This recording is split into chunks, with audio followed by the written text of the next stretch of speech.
ತುಂಬ ಕಡಿಮೆ ಸಾಮಗ್ರಿಗಳನ್ನು ಉಪಯೋಗಿಸಿ ಮಾಡಬಹುದಾದ ಟ್ರೆಡಿಷನಲ್ ರೆಸಿಪಿ ಕಾಯಿ ವಡೆ.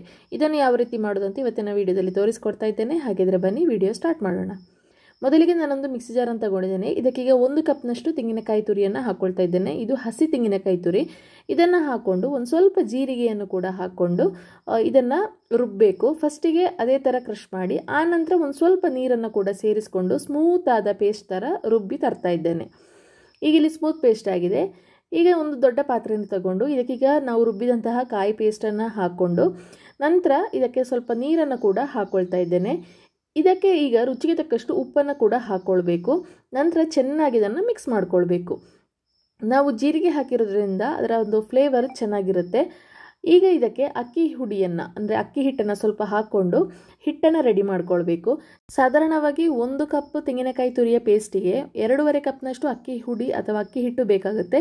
ಅದೇ ಥರ ನೀವು ರುಬ್ಬುವಾಗ ತೆಂಗಿನಕಾಯಿಗೆ ಎಷ್ಟು ನೀರನ್ನು ಹಾಕ್ಕೊಂಡಿದ್ದೀರಿ ಅದಕ್ಕೆ ಹೊಂದ್ಕೊಂಡು ಕೂಡ ಮೆಷರ್ಮೆಂಟ್ ಇರುತ್ತೆ.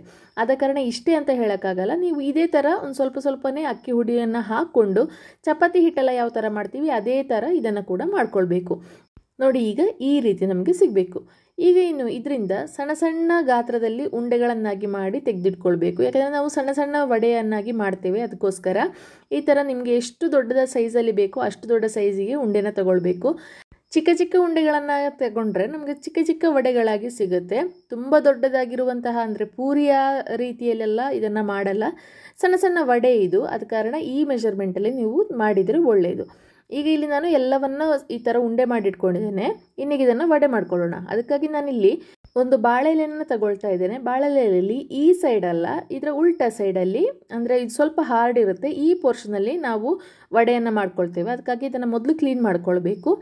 ಆನಂತರ ಬೇಕಾದಲ್ಲಿ ಎಣ್ಣೆ ಹಾಕ್ಕೊಳ್ಬೋದು, ಇಲ್ಲಾಂದರೆ ಅದೇ ಥರನೂ ಮಾಡ್ಕೊಳ್ಬೋದು. ಮೊದಲಿಗೆ ಈ ಥರ ಒಂದು ಉಂಡೆಯನ್ನು ಇಟ್ಟು ಕೈಯಲ್ಲಿ ಈ ಥರ ಪ್ರೆಸ್ ಮಾಡ್ಕೊಳ್ಬೋದು.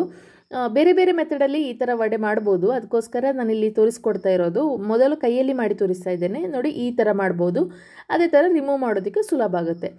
ಇಲ್ಲ ಅಂದರೆ ಉಂಡೆಯನ್ನು ಇಟ್ಕೊಂಡು ನಂತರ ಅದರ ಮೇಲಿನಿಂದ ಒಂದು ಬಾಳೆಲೆಯನ್ನು ಇಟ್ಕೊಂಡು ಒಂದು ಕಪ್ಪು ಅಥವಾ ಗ್ಲಾಸ್ನ ಸಹಾಯದಿಂದ ಈ ಥರ ಕೂಡ ಪ್ರೆಸ್ ಮಾಡ್ಬೋದು. ಪ್ರೆಸ್ ಮಾಡ್ಕೊಳ್ಳುವಾಗ ಎಲ್ಲ ಕಡೆ ಈವನ್ ಆಗಿ ಬರೋ ಥರ ಪ್ರೆಸ್ ಮಾಡ್ಕೊಳ್ಬೇಕು. ಅದೇ ರೀತಿ ಬಾಳೆ ಎಲೆ ಇಲ್ಲ ಅಂತ ಇದ್ದರೆ ಈ ಎಣ್ಣೆಯ ಕವರ್ ಇರುತ್ತೆ ಅಥವಾ ಬೇರೆ ಏನಾದರೂ ಪ್ಲಾಸ್ಟಿಕ್ ಇದ್ದರೆ ಅದಕ್ಕೆ ಸ್ವಲ್ಪ ಎಣ್ಣೆಯನ್ನು ಹಚ್ಕೊಂಡು ಬೇಕಿದ್ರೂ ಮಾಡ್ಕೊಳ್ಬೋದು. ಬಾಳೆ ಎಣ್ಣೆ ಬೇಕಂತ ಏನಿಲ್ಲ, ಪ್ಲಾಸ್ಟಿಕಲ್ಲಿ ಬೇಕಿದ್ರೂ ಮಾಡ್ಕೊಳ್ಬೋದು. ಹಾಗಂತ ನೀವು ಬರೀ ಈ ಥರ ಗ್ಲಾಸಲ್ಲಿ ಇರ್ಬೋದು ಅಥವಾ ಈ ಥರ ಕಪ್ಪಲ್ಲಿ ಪ್ರೆಸ್ ಮಾಡಿದರೆ ನಮಗೆ ಅದಕ್ಕೆ ಅಂಟ್ಕೊಳ್ಳುತ್ತೆ. ಅದರಿಂದ ರಿಮೂವ್ ಮಾಡೋದಕ್ಕೆ ತುಂಬ ಕಷ್ಟ ಆಗುತ್ತೆ. ಆದ ಕಾರಣ ಇದರಲ್ಲಿ ಎರಡರಲ್ಲಿ ಯಾವ ಪ್ರೊಸೀಜರನ್ನು ಬೇಕಿದ್ರೂ ನೀವು ಫಾಲೋ ಮಾಡ್ಕೊಳ್ಬೋದು. ನನಗಿಲ್ಲಿ ಸುಲಭಕ್ಕೆ ಬಾಳೆ ಎಲೆಯನ್ನು ಉಪಯೋಗಿಸಿದ್ದೇನೆ. ನೀವು ಬೇಕಾದ ವಿಧಾನದಲ್ಲಿ ಮಾಡ್ಕೊಳ್ಬೋದು. ಈಗ ಎಲ್ಲವನ್ನ ಇದೇ ಥರ ಮಾಡಿಟ್ಟು ಒಂದೊಂದನ್ನೇ ತೆಗೆದು ಬಿಸಿಯಾದ ಎಣ್ಣೆಗೆ ಹಾಕ್ಕೊಳ್ಬೇಕು. ಮೊದಲು ಎಣ್ಣೆ ಬಿಸಿಯಾಗಿದೆಯಾ ಅಂತ ನೋಡೋದಕ್ಕೆ ಒಂದು ಸಣ್ಣ ತುಂಡನ್ನು ಹಾಕಿದ್ದೇನೆ. ನೋಡಿ, ಎಣ್ಣೆ ಒಳ್ಳೆ ಬಿಸಿಯಾಗಿದೆ. ಈಗ ಇದಕ್ಕೆ ಒಂದೊಂದೇ ವಡೆಗಳನ್ನು ಹಾಕ್ಕೊಳ್ತಾ ಇದ್ದೇನೆ. ಎಲ್ಲವನ್ನ ಜೊತೆಗೆ ಹಾಕ್ಕೊಳ್ಬಾರ್ದು. ಒಂದೊಂದೇ ವಡೆ ಹಾಕ್ಕೊಂಡಾಗ ಆ ವಡೆಗೆ ಬಿಸಿಯಾಗಿ ಅದು ಮೇಲ್ಗಡೆ ಬರೋದಕ್ಕೆ ಟೈಮ್ ಸಿಗುತ್ತೆ.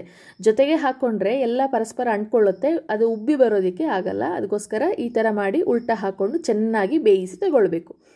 ಈ ರೀತಿ ಮಾಡುವಾಗ ನಮಗೆ ತುಂಬ ಚೆನ್ನಾಗಿರುವಂತಹ ಉಬ್ಬಿದ ವಡೆ ಸಿಗುತ್ತೆ. ತುಂಬ ಕ್ರಿಸ್ಪಿಯಾಗಿರುತ್ತೆ, ತುಂಬ ಚೆನ್ನಾಗಿರುತ್ತೆ. ನೀವು ಕೂಡ ಮಾಡಿ ನೋಡಿ. ನೋಡಿದರೆ ಸೌಂಡ್ ಯಾವ ಥರ ಇದೆ ಅಂತ.